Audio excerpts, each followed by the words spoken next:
साथियों नमस्कार।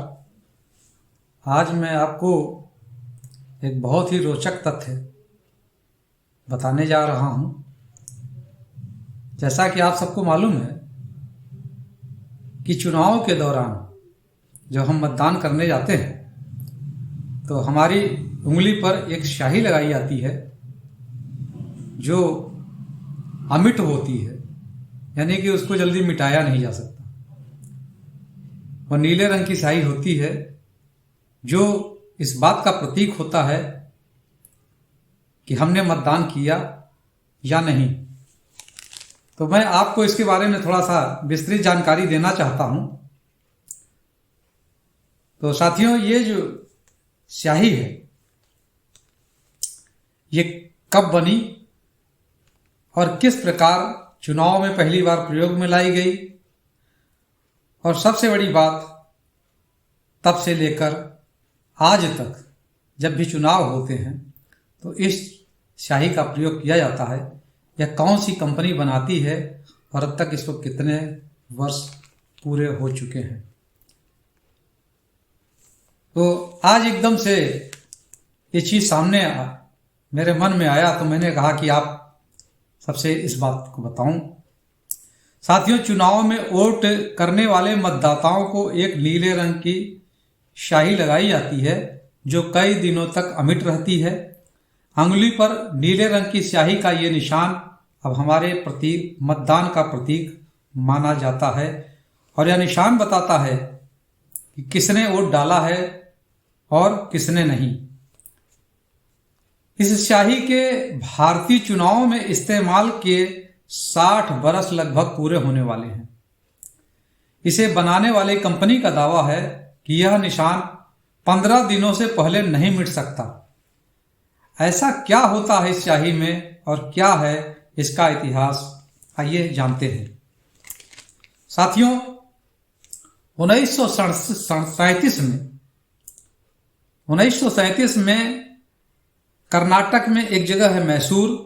इस जगह पर पहले वाडियार राजवंश का राज चलता था।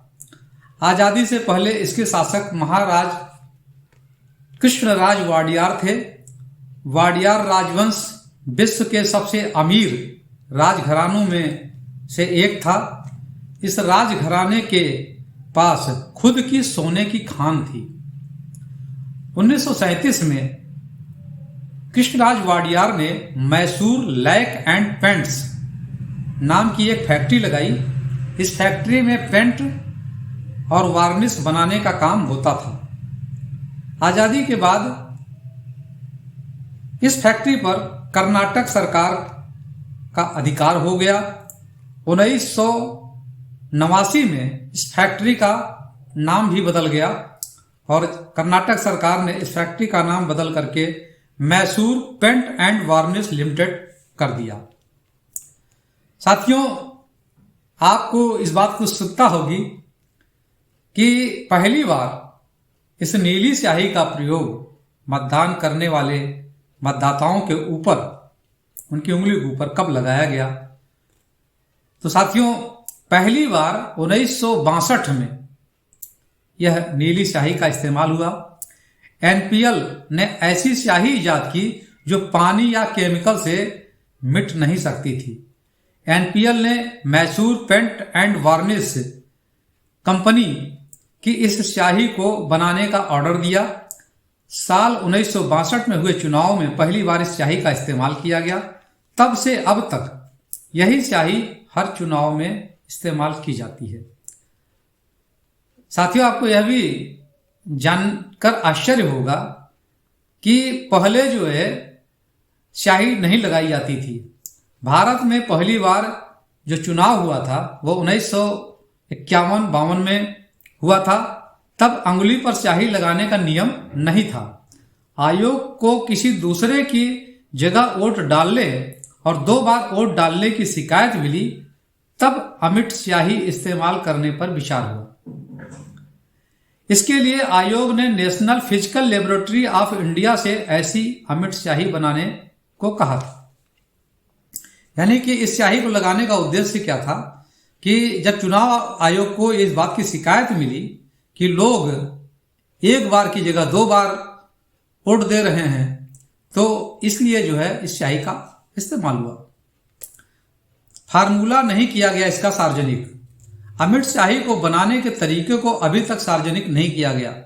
Mysore paint and varnish limited के मुताबिक 28 देशों को इस स्याही की सप्लाई की जाती है। इनमें अफगानिस्तान, तुर्की, South Africa, Nigeria, Nepal, Ghana, Papua New Guinea, Burundi, Canada, Togo, Sierra Leone, Malaysia, Maldives और कंबोडिया प्रमुख रूप से शामिल हैं। इस स्याही को लगाने का तरीका भी साथियों अलग है। भारत में अंगुली पर एक लकड़ी से यह स्याही लगाई जाती है, वहीं कंबोडिया और मालदीव में अंगुली को ही स्याही में डुबो दिया जाता है। अफगानिस्तान में पेन, तुर्की में नोजल से, बुरुंडी में इसे ब्रश से लगाया जाता है। तो साथियों, यह मतदान के दौरान जो आपकी उंगली पर स्याही लगाई जाती है, नीले रंग की होती है, धीरे धीरे समय के साथ वो काली भी पड़ जाती है और लंबे समय तक छूटती भी नहीं है। इसके बारे में मैंने आपको बताया। उम्मीद है कि ये आपको अच्छा लगा होगा, ये जानकारी आपको अच्छी लगी होगी। अगर ये जानकारी आपको अच्छी लगी है तो आप इस वीडियो को लाइक करें, शेयर करें और जो भी हमारे पहली बार देखने वाले दर्शक या हमारे भाई बंधु हैं वो इस चैनल को सब्सक्राइब करें। मैं अपनी बात को यही समाप्त करता हूं। अगले वीडियो में आपके नए सुझावों के साथ फिर मिलेंगे। बहुत बहुत धन्यवाद। नमस्कार।